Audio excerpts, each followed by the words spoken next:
Chairperson Begum Khaleda জিয়ার মৃত্যুতে গণভোটের প্রচার দিন বন্ধ থাকার সিদ্ধান্ত নিয়েছে সরকার এবং বিএনপির চেয়ারপারসন প্রধানমন্ত্রী বেগম মৃত্যুতে গণভোট নিয়ে সরকারের প্রচারণামূলক যে কার্যক্রম সেটি দুদিনের জন্য স্থগিত করা হয়েছে।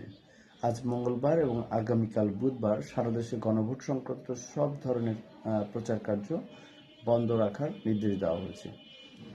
ত্রয়োদশ জাতীয় সংসদ নির্বাচন ও গণভোট সংক্রান্ত জনসচেতনতামূলক প্রচার কার্যক্রমের মুখ্য সমন্বয়ক প্রধান উপদেষ্টার বিশেষ সহকারী অধ্যাপক আলী রিয়াজ এই তথ্য গণমাধ্যমকে জানান। আজ সকালে বিএনপির চেয়ারপারসন বেগম খালেদা জিয়ার মৃত্যু হয়। তার মৃত্যুতে আগামীকাল বুধবার থেকে 3 দিনের রাষ্ট্রীয় শোক ঘোষণা করা হয়েছে। এছাড়া আগামীকাল সাধারণ ছুটি থাকবে। জানেন যে আগামী 12 ফেব্রুয়ারি ত্রয়োদশ জাতীয় সংসদ নির্বাচন ও জুলাই সনদ বাস্তবায়নের গণভোট অনুষ্ঠিত হবে।